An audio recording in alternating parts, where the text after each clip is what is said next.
I'm going to talk to you about some crypto accounting.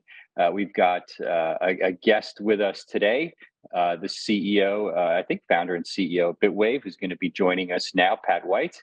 So we'll bring Pat on now. So as you all know, and those of you in the U.S., it is tax season. It's winter season in California. We're getting some snow, believe it or not, in the Bay Area, but it's also tax season. So to help us figure out all this out and make sense of what's going on, we invited a friend of the Abra family from Bitwave.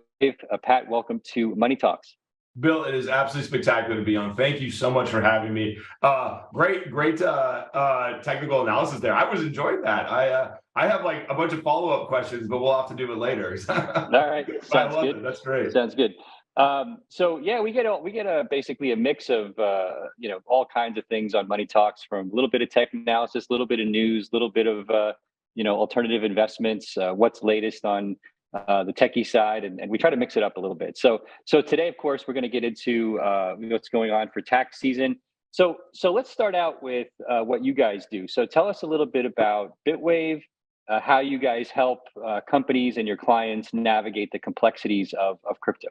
Yeah, of course. So Bitwave is we call it the world's first enterprise digital asset finance platform, but we are a business-centric accounting and tax platform for companies that use crypto as part of their actual business. So, I'm sure everyone's familiar with, Coin Tracker and those types of tools for doing your personal taxes. Yep. And that's great. We don't really compete with them. It's a totally different business. We focus on if you are a business, whether that be, investment companies or OpenSea, companies that are marketplaces, NFT creators, you name it, anyone transacting in crypto, those are our customers. And they tend to have a very special set of needs because, individuals don't really care about their accounting per se. They care about their taxes, like obviously, but they don't care what they're spending their money on beyond just sort of a high level, here's my kind of budget. But businesses, you have to be very, very you have to say exactly what you're spending your money on, how much you're spending, what you're paying in, gas fees and all that kind of stuff. So we have a full product that basically on the one side are wallets, blockchains, custodial accounts, exchanges. On the other side is your internal ERP system, so QuickBooks, NetSuite, whatever it is. And we help bridge the gap between those two for all things digital asset and accounting.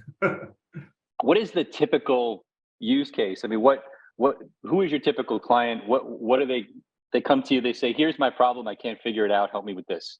There's no typical client. There really isn't. It's so interesting. You have OpenSea as a client. They're doing 50 million transactions a year of small, because every time there's a trade on OpenSea, their smart contract routes one of their wallets a small amount of the token that was used to trade. Yeah.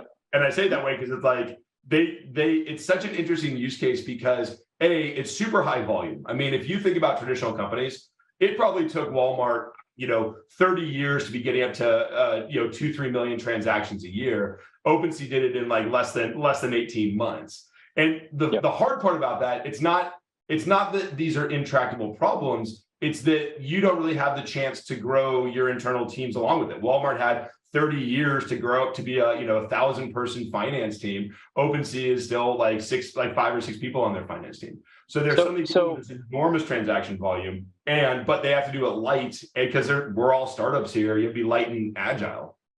Yeah, and so I have this theory, right? We're going to get the next run up in crypto.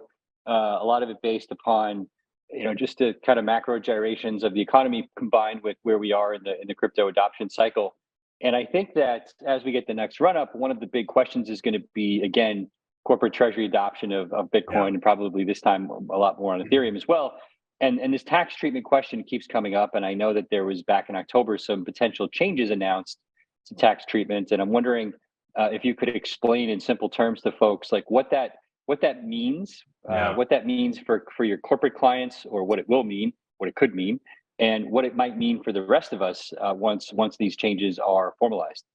Yeah, it's such a good question. So what you're referring to is the FASB. It's a FASB discussion that's coming out. So you got to go back in time a little bit. 2014, a little bit better. The big four all got together and said they looked at crypto and they needed to make a judgment on how it would be handled for accounting purposes. because it's a totally novel instrument. The government and industry groups take a long time to respond. But as of 2014, people had to start filing their taxes. They had to start filing doing their accounting. And so they made this decision back then to do digital assets as what's called an intangible asset. The only intangible asset out there that most people be familiar with, the way you treat it for your accounting purposes, is your domain name. So generally what you do with a domain name is you buy it, you keep it on your books at the value you bought it at. But if something really bad happens, you might have to mark it down. So a great example would be FTX. Like FTX had a 3-letter domain name that was probably worth a lot of money, but then FTX happened and now it's not worth any money at all. And so you go through this process called impairment where you mark things down, but you never mark them back up. And so that's the treatment we were using for digital assets for accounting. It was kind of a nightmare, which is that you have Bitcoin over the course of a year. If it ever goes below the price that you bought it at, you had to create a loss on your books, and you never got to mark it back up until you sold it, and then you took the gain off of it. So that was the intangible asset treatment. It's very difficult to do. It's very complex. It's not even that clear how you do it for a high liquid asset because it's meant to be used on low liquidity assets. But neither here nor there. So the FASB decision came out is they finally are looking at doing more of a fair value treatment, which would be more akin to what traders would do if you run a trading shop. So essentially on a daily, weekly, monthly basis, you'll take your Bitcoin, you'll look at the last price you marked it to. If the price has gone up, you take a little gain. If it's gone down, you take a little loss, and you're basically keeping it more in line with it. There's still a lot of ambiguity. It's not clear if that's going to cover all assets, if it's only going to cover ETH and Bitcoin. There's a lot of things that are carved out, like NFTs are explicitly carved out. It seems like governance tokens are carved out. So there's still going to be a lot of complexity in this whole impairment world, this whole digital asset accounting world. But it leads really well to what you were saying, which is talking about overall enterprise adoption. Because I like to talk about this idea of like, I imagine a CFO at GE, and I don't know why I always pick on GE. It's nothing personal. Maybe it's because I love 30 Rock, so I just always think about Jack Donaghy or something. So you have the CFO at GE, and you're saying like GE is a perfect candidate to adopt crypto. I mean, they really are. So whether it's on their finance team doing financing, or payments, or taking their solar farms and finding new ways to monetize it, building miners into it, really, really great candidate for it. There were 3 really bad things there's 3 really big headwinds that CFO had to get through. So first and foremost, you have kind of ESG concerns from the board over carbon footprint of Bitcoin, Ethereum, whatever it is. So we had the merge last year, which really changed the entire nature of ESG concerns for crypto, for Ethereum in particular. So that's kind of like tick a check marks there. Now the CFO can get over that.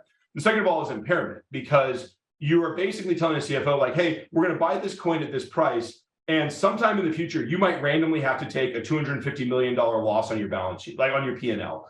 And like, if you're the CFO of GE, you're like, no, thank you. I would rather not do that. Like you can't do anything about it. It's completely out of your control. You can't even really hedge against it. And so that ends up being this like really nasty, anti-adoption piece there. So with those rules changing, I do think we're going to start to see more pickup of the actual like use cases within enterprises. Because the third pillar, of course, is that your business is asking for it. Like there's so many reasons GE would want this. They're asking their CFO for it, but he just couldn't do it because these other 2 reasons. Got it. First of all, what is the timing of all of this? When might this change become permanent? It might become, so what'll happen is they'll release a draft over the next month or so. Or they've released partial drafts. They'll release a bigger one. They're going through a comment period right now. 3 months from now, 6 months from now, they'll do an official vote on it, and that will be when it becomes permanent. There's then like a transition period because you've been doing accounting this way, so you have to figure out how you change it. So it ends up you end up with this really weird situation. Is if you do have really large impairment expenses, like Tesla and MicroStrategy publicly have $100 million impairment expenses, they'll end up with the reverse of that. Is they might have a windfall that they can take because suddenly you can mark those assets back up. So it's all financial chicanery, so it's not exactly like that important, but so there'll be over the next year or so, we'll start to see this get rolled out at businesses. Okay. So few months of comments, process, procedure, and then maybe if we're all lucky and the stars align later this year, we'll be in a position where companies aren't basically penalized for holding crypto on their balance sheets like they are today. So that's extremely encouraging. What are the most important things that, let's say, small businesses or people need to understand independent. We get the impairment charge issue, Mhm. but typically when you're thinking about crypto and taxes, are there unique things besides the impairment that that creates this complexity, or that companies or individuals, for that matter, really need to be aware of? Yeah, so there's a couple things that I'll mention here, and like often when I'm talking to people, I like to phrase things in terms of like how to make your accountant not hate you if you use cryptocurrency, which is, I mean, and it's kind of a hard question because your accountant's going to kind of hate you if you're using cryptocurrency. So that's how to make them hate you less. The first and foremost is, this might sound almost unbelievable, but for most of our clients that come to us, Bitwave will be the first place, because you add wallets to Bitwave, you add exchange accounts. Like imagine like Mint or any of these tools out there. Bitwave will be the first time that they've ever gathered all their wallets in one place. And I kid you not, we have multiple clients that have found 1 or 2 years after they got spun up with Bitwave, did their taxes, filed financial reports, found wallets with $5 million in it from 2 years before. I mean, it happens all the time. So there's this part of it is like, one of the things I often tell people is like, as you're getting into crypto, there's a tendency to be very pell-mell about it. You just, wallets and this, and you're opening this, and you got an app here and stuff like that. Like, try to be if you are a business doing this, be very conscientious from day one. Keep a global spreadsheet that is your absolute like source of truth about your digital asset, wallets, exchanges, all that kind of stuff. Be really good about downloading reports. So if, let's say you get an FTX account as a business, go in every month and download your trading history. It is like, no joking, FTX. I was on vacation in Hawaii. The FTX stuff happened, and then about 4 days later, like it was like a Saturday afternoon, and suddenly our dashboard started lighting up with errors because they just turned off all their APIs. And so anyone that had been using FTX, if they hadn't already connected Bitwave, or if they hadn't downloaded their data, there's something completely SOL because like Sam Bankman-Fried just turned it all off. We're done here. So it's one of those things. Crazy. Be very conscious. Pull your data together. Keep good records. Download it. Take notes. Like if I send you one ETH like 6 months ago, I don't always remember that. So take notes on what you're doing, or use tools like Bitwave to be able to handle it. Yeah, and for you, I'm curious. Like, what do you personally do?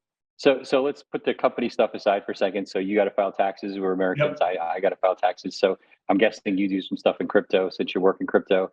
Yep. How do you deal with crypto and taxes for yourself?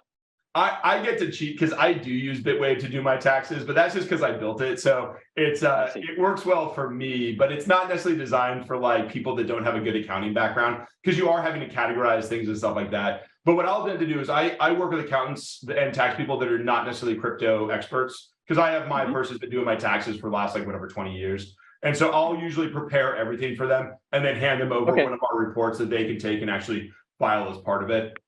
There's different levels of sophistication, because I think a lot of our clients do just want to give a person access to Bitwave and say, hey, you do all of my crypto tax and accounting. And it's really not there yet for crypto in general. Like, for anyone that's used one of the tools, it's still really hard. There's still a lot of stuff. Like, you see people buying some of these random coins, like accountants just like look at this, like, what is this? Why are you buying this coin? Why is this why do I have to report this to the IRS? So, Right. Now, you guys are obviously a very U.S. centric company, I assume, but at the same time, a lot of your clients must be multinational companies, right? So how do you deal with that, or is that not something that you try to address today? There's a couple of nice parts about it. So first of all, we're actually a fully remote company, and we are in, at this point, 17 countries, I think, something like that. I mean, it's kind of incredible. Like, it's this really weird side effect. Maybe you and I can talk about if anyone's, but like we grew a lot during the pandemic, and it always felt very weird to me to be like, hey, I'm not going to see you for 2 years, but you must be in this 30 square mile area. So we just sort of naturally became a remote only company, and I love it. Like, I would never go back to be in an office. But the principles around this is pretty much universal. Like, whether you are buying and selling coal in Algeria or crypto in Singapore, the idea is like, you buy it at a particular price, you sell it at a price. The delta behind there is some sort of gain loss. There's different percentages the government's going to take, but we don't actually tell you what percent that is. We tell you, here's your gain loss. and then you give it to your accountant. They run a really simple calc to get the percentage, and then go from there. So it's actually, the rules are relatively universal actually at this point. Yep. Yep. Okay. So what else? I mean, just to kind of sum up here, like what else should people think about, know when it comes to crypto and accounting? I mean, you covered a lot very quickly. Is there anything else that you want people to know? And I'd like to maybe end with some thoughts on where we should send people. But anything that you would have hoped that we would ask about, crypto and accounting and crypto and taxes? Yeah. Well, I'll talk about two parts. I mean, the high level for this is be proactive about getting into this. Like, I think, as Americans, I think we take special pride, maybe not all of us, but some of us take special pride in doing our taxes April 14th. And that's real tough to do in crypto. So like, be more proactive about your crypto taxes than your normal taxes on that side. Find tools like Bitwave, because again, the sooner you get your exchange keys added, the sooner you don't have to worry about FTX going out of business, because you have all that data stored somewhere from that side. Yep. So that's the piece that I would say to ask on that side. The other side of like questions I would love to answer is, for what we see happening this year, kind of getting back to this idea of enterprise adoption, we actually see that this is going to be a really big year for payments, to be honest, because you were talking about us heading towards a recession, and we all kind of feel this, like there's this general, trepidity in the entire markets, and everyone's just sort of tiptoeing around. Part of the belt tightening there is going to be finding marginal efficiencies. Crypto is a great place to start getting marginal efficiencies. So if you need to overnight a check across the country, it still costs you $35. And that's, if you can do that on Polygon for 7 cents, I mean, that's a big deal. Right. So we launched, one of the products that we launched is called Bitwave Ops, which is focused entirely on this ops use case, which is paying bills, paying vendors, paying employees, getting paid in invoices, all based on smart contract with like a tight integration back to the accounting. So imagine Expensify, where instead of like I swipe my card, then I tell you this is a travel meal. It's that I tell you a travel meal, and then I click the send button, and so you close the loop that way. So we're really, really excited about payments this year. We think it's going to be a huge. We think this is going to be the year of payments, because there's just really good marginal efficiencies to start getting eking that extra margin out of your business. Yep, awesome. So Pat, where can people find out more about either Bitwave or you, or follow you and or the company online? Where can we go? Absolutely. So we are at bitwave.io. And then on Twitter, we are bitwave_platform. I'm at Pat White on Twitter, though. Twitter's a little weird these days. I'm still trying to sort my way through with the new Twitter that's out there. It's a little different now, because I keep seeing Elon Musk tweets that I don't follow him, so I don't know what to do about that. Yeah, but it's a shit show. It is. Yeah. It is a shit show. I don't know how else to describe it. But bitwave.io is the best place to find us, and we'd love to hear from you. If you need any help, tax accounting for your business, we got you. Gotcha. We'll put the link in the show notes as well. And Pat White, thank you so much for joining us here on Money Talks, getting some positive comments and feedback, and we really do appreciate your time. And I know it's a busy tax season on tap here for you guys, so thank you so much for giving us the time. My absolute pleasure. Bill, thank you so much. Thanks so much, everybody. Have a wonderful day.